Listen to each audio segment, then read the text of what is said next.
Bonjour, bonjour. Donc j'ai trouvé en fait une manière assez ludique de résoudre le problème find kth largest element, qui est le problème de trouver la kème valeur la plus grande dans un array. C'est plus ou moins une implémentation en fait assez ludique de l'algorithme Quick Select, qui est un algorithme qui a été inventé par Tony Hoare, fin du XXe siècle à Oxford. Je vais d'abord vous présenter cet algorithme qui prend une borne inférieure, une borne supérieure, un array qu'on peut appeler V pour faire simple, un vecteur, on va l'appeler V, et puis un entier K de la valeur qui nous intéresserait. Donc on veut la kème valeur la plus petite dans ce cas-là. On va résoudre ce problème avec deux pointeurs. Un pointeur qui s'appellera un write, un pointeur d'écriture, qui commencera à la valeur from, ainsi qu'un autre pointeur, un pointeur read, qui commencera aussi à la valeur from, qui va être incrémenté jusqu'à atteindre la valeur to, alors que le pointeur write, lui, ne sera pas toujours incrémenté. Le pointeur write ne sera incrémenté que si on trouve une valeur, c'est-à-dire on lit avec le pointeur de lecture read une valeur qui est plus petite ou égale que la valeur to. La valeur to, si vous voulez vous renseigner, je devrais peut-être faire une vidéo. C'est juste que la motivation principale, c'est juste d'expliquer un petit peu ma pensée pour me motiver. Mais si j'avais la motivation, je ferais peut-être une vidéo explicative avec des dessins. Mais le pointeur to, en fait, nums de to, c'est ce qu'on appelle le pivot dans l'algorithme de Tony Hoare. Dans ce cas-là, on va incrémenter le pointeur d'écriture, puisqu'en fait on va écrire. Donc on va devoir faire de la place. Et pourquoi je fais un swap? En fait, je fais un swap parce qu'il faut bien mettre quelque part l'information qu'on est en train de qu'on est en train de overwrite. Je l'échange avec la valeur actuelle du pointeur write, puis j'incrémente le pointeur write.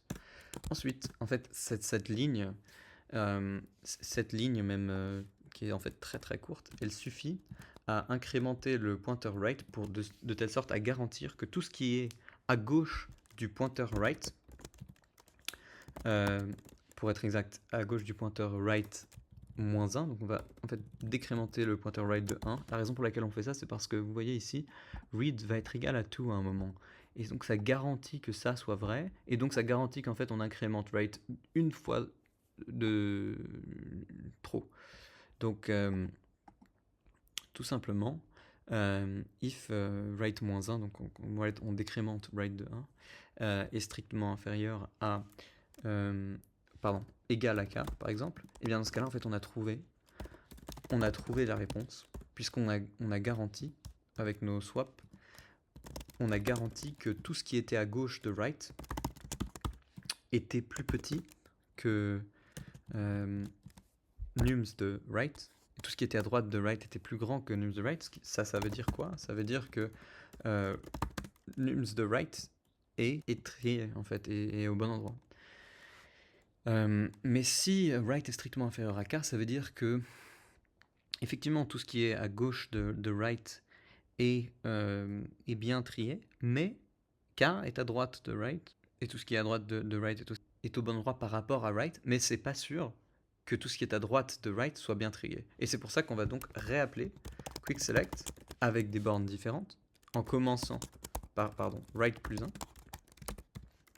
en allant jusqu'à to, puisqu'on sait que c'est à droite qu'il faut regarder, avec toujours v, car pardon, ici j'ai écrit nums, je voulais écrire v. Je vais faire simple, hein. Hop là, voilà, ça c'est plus simple. Voilà, et puis voilà, et puis quick select. Dans ce cas-là, il faudra aussi faire un appel récursif. L'appel récursif sera un peu différent, puisqu'on sait que write est strictement supérieur à k dans ce cas-là. Ça veut dire que le bon indice, l'indice sur lequel il faut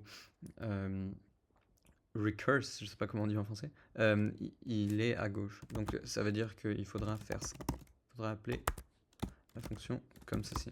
Donc là, vous vous doutez bien, il faudrait bien résoudre en faisant un appel de cette fonction quickselect. On va faire un appel de la manière la plus intuitive qui soit.